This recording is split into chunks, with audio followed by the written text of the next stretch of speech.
Assalamualaikum warahmatullahi wabarakatuh.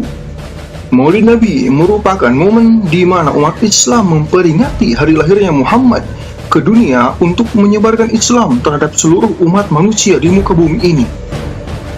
Hari lahir Nabi Muhammad sudah disepakati dan tidak ada ikhtilaf di antara para ulama, yakni jatuh pada hari Senin, sebagaimana disebutkan dari Abu Qatadah al-Ansari radhiyallahu anhu, bahwa Rasulullah SAW pernah ditanya mengenai puasa pada hari Senin, lalu beliau menjawab,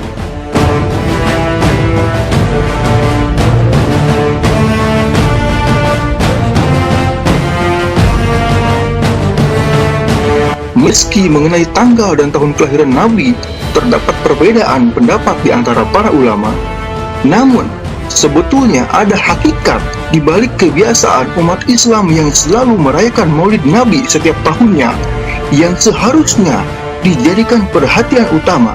Apakah itu? Yakni mengambil, menerima, memperjuangkan, serta menerapkan seluruh sunnah Rasulullah yang terdiri atas af'al, qaul, dan takrirnya Rasulullah dalam segala aspek kehidupan. Namun sayangnya, kecintaan umat Islam kepada Rasulullah ternyata hanya setengah-setengah, karena tidak seluruh sunnah Rasulullah diterima, apalagi diperjuangkan untuk diterapkan dalam aspek kehidupan. Kaum muslim mencukupkan diri merasa telah mengamalkan sunnah Rasulullah seputar kehidupan suami istri, salat, puasa wajib dan sunnah, merawat janggut, adab bertamu, berhaji, dan seputar ibadah ritual lainnya.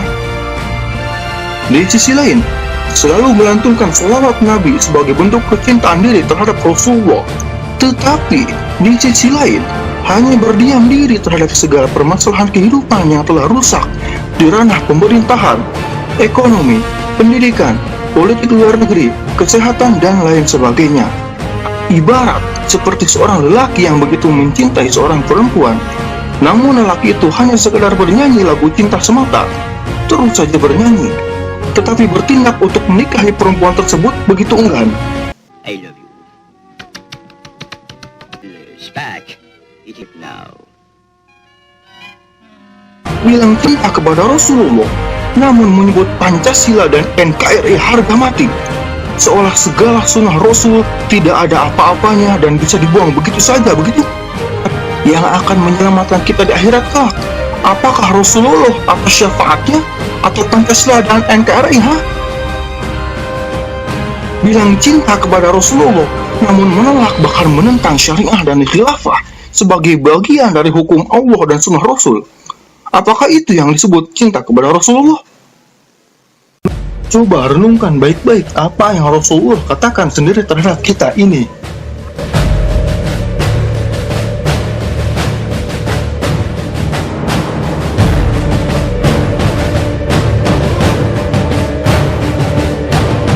Jika selama di dunia kita hanya sekedar omdo alias omong doang, berkata cinta kepada Nabi Muhammad, tetapi enggan untuk menerima, memperjuangkan, dan menegakkan seluruh sunnahnya, maka ketika di akhirat kelak, kita akan dikumpulkan bersama hal yang kita cintai selain Allah dan Rasul.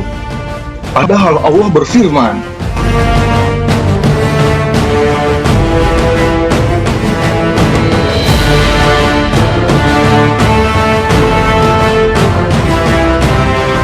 kemudian Rasulullah pun bersabda, ada 3 perkara yang apabila perkara tersebut ada pada seseorang, maka ia akan mendapatkan manisnya iman, yaitu 1. Hendaknya Allah dan Rasulnya lebih ia cintai dari selain keduanya. 2. Apabila ia mencintai seseorang, ia hanya mencintainya karena Allah. 3.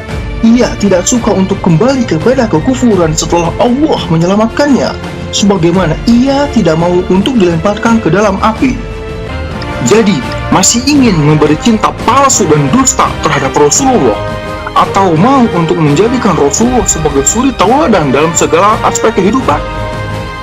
Maka, tak ada hal lain agar seluruh sunnah Rasulullah tegak kecuali dengan adanya syariah dan khilafah.